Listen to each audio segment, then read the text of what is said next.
Hello，大家好，我是怡媛。今天那个影片呢，其实我也不知道要怎么讲了，因为这个话题已经重复太多遍了，我不想要一直重复一样的内容。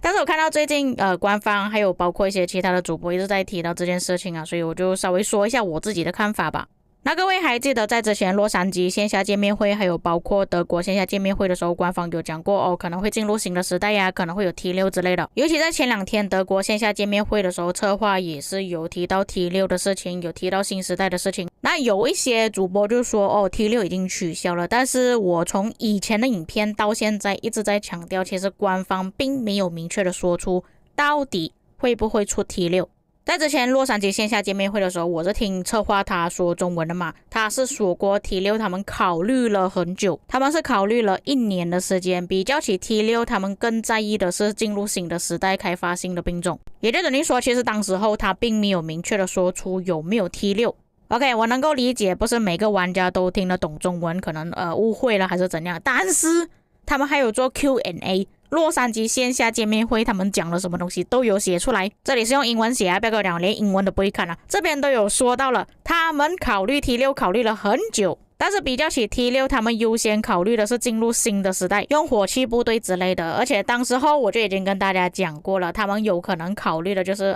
我们现在 T5 的基础上面可能再延伸过去多一个火器部队之类的。之前我们所说的 T6 呢，也是为了要炒作做个封面而已啊。哎呀，我们做主播肯定会放一个封面说，哎呀 T6 要来啦。不过我最近看到的一些标题就是 T6 取消了，或者是 T6 是个骗局什么之类的。是因为他们德国线下见面会所讲的内容也是做了一个文档出来写给大家看了，但是我老实说这里所写的东西呢，其实跟洛杉矶线下见面会的东西是差不多而已。在前2部影片我就已经有说过了，不过这边再重复了一次关于 T6 的问题。这里的问题是说到关于 T6 未来有什么计划，又或者是会增加像万龙觉醒这样子的5种种类的单位。那其实各位可以看到他们这里回答的东西呢，也是跟之前差不多的。针对这个话题他们讨论了很多次，并且进行了研究，他们没有任何计划引入这些更新。玩家比较期待游戏战场的体验，这个就是我上次所分享的那个列表，你们可以看到玩家对于战场是真的比较感兴趣，投票率最高。第2是部队种类，第3是统帅，比较少的投票率就是科技还有建筑。所以这个问题的后半段他们回答是火器时代呀，或者是枪支时代之类的，所以是完全没有提到 T6 的。我不知道为什么大家已经把 T6 放在脑中，觉得说他们一定会出 T6 了。火器部队的出现不代表是等于说增加了 T6， 就比方说我们现在的统帅为什么延伸了一个远程统帅出来，那远程统帅是比起金色统帅还要更高的存在吗？并不是，他们是旗鼓相当的，只是玩法元素用的兵种不一样而已。并且我在之前就有跟大家讲过，有时候官方放出这些消息呢，是为了要看大家的反应怎么样。在其他主播的频道他们观众有什么反应我就不知道了，但是在我自己的频道，我的观众是坚决反对的，还有看到大多数的玩家反应也是反对的。主要就是你增加了 T6 之后是一个未知数，所需要开销的资源加速到底有多少你根本不知道。OK， 那么我这边分成不同玩家的看法还有想法跟大家说明一下。首先第一种类型的玩家就是就算出了 T6 之后，我依然还是会使用 T4 或者是 T5。那我们做个假设，如果之后官方他们所推出的一些 T6 它的能力是比起 T5 还要更强，可能2倍左右，用 T6 跟 T4、T5 战斗的话，肯定是 T6 获胜的几率比较大，而且他们能够坚持的比较久。这一点还没有包括统帅的差距、装备、科技、军器，把这些东西全部加起来装在 T6 部队上面，你们可以想一下到底有多强。这里以我自己的经验来说啦，因为我有账号是在普通王国还有在先锋王国。假设说我在先锋王国遇到那种很大型的 KVK， 可能我要对上很多敌人，基本上一场 KVK 所需要消耗的资源都有超过500亿以上，加速方面都是超过5年以上的，一般玩家是没有办法承受得起。假设之后推出了 T6， 可能我需要开销的资源超过1000亿，并且每个赛季需要消耗10年以上的加速。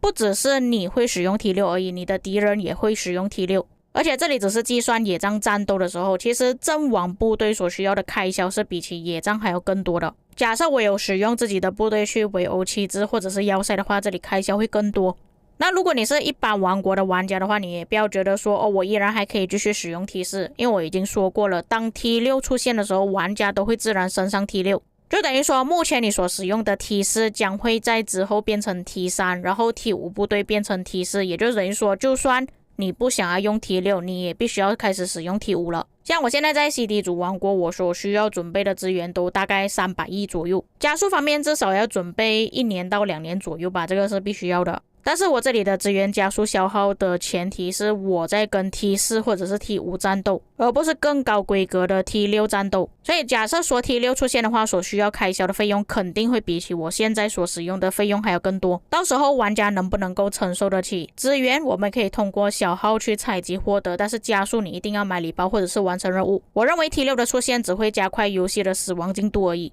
还有到时候我自己也不知道到底我是玩自己的账号还是我要去玩农场账号。那些承受不起这么高消耗的玩家最后能做什么东西？就是填兵而已咯。填兵的尽头就是弃坑，而且增加 T6 间接性也就等于说玩家增加了更高的数值。你不可能告诉我说增加了 T6 之后它的那些数值能力跟 T5 差不多吧，这样我为什么要去开 T6？ 增加更多的数值意味着玩家会离开，你们可以自己想一下，每一次玩家会选择离开是什么时候？装备系统出现的时候，那些玩家就是比不过那些大佬的装备，所以才选择弃坑。但是当时候的反应还没有这么大。第二个导火线就是水晶科技，水晶科技还要花钱，每个赛季会重置，需要去购买。第三个导火线就是军器系统。军器我觉得是比较离谱的，不管是有花钱的玩家还是没有花钱的玩家都要受罪。因为这个太随机性了，一般没有花钱的玩家什么东西都拿不到，只能通过 KVK 胜利拿到而已。但是有花钱的玩家也未必好受，你们可以看一下为什么之前沃莱恩跟 Mr. Hope 他们要罢课的原因，就是因为他们买了上千甚至上万个宝箱都开不出任何东西，就是因为他们反对才出现了保底的机制。当出现了 T6 之后 OK， 或许旧的玩家可以跟得上，马上就可以开 T6， 或者是使用 T5， 但是是用 T6 的科技。可是你们想一下，策划他又另外一边说他们想要新的玩家追上老玩家的进度。像他们之前有说过，可能可以让一些新的玩家在进入了征服赛季之后自动解锁 T5， 这个还在考虑啦。可是转个头说你又要增加 T6， 那其实这样子自动解锁 T5 跟不自动解锁 T5 有什么差别呢？这样也只是让一些新的玩家越过了前面的 T5 部队，要从 T5 开始培养到 T6， 然后从 T5 培养到 T6 需要花多少的成本又不知道。本来自动解锁 T5 可以让那些新的玩家不用去烦恼兵种等级的问题，让他们专注在军器装备统帅上面。结果 T6 的出现还是一样进入了轮回，跟之前没有什么差别。所以我是真的觉得说增加 T6 的坏处是比起好处还要更多的。反而增加更多类型的兵种，不同的玩法，但是资源还有加速消耗是一样的，我能够接受。就像我们现在一样，其实工程车所需要消耗的资源加速呢，跟其他的兵种是一样的，但是我多了一个远程的选项。虽然我需要重新花钱去做装备或者是军器，但是至少远程的差距不会比起我们现在的兵种还要更多，更别说远程还有行动限制，机动性比较低，还不至于让现在战场上的差距这么大。不过我今天做这个影片呢，也算是收集资料吧。你们认为说出现 T6 比较好，还是比较糟糕，或者是你们有什么其他的看法，可以在评论区给我知道。假设你是哔哩哔哩的玩家，你可以通过我画面上的投票来选择，你们是支持还是反对 T6。以上就是本期内容，我们下个影片再见。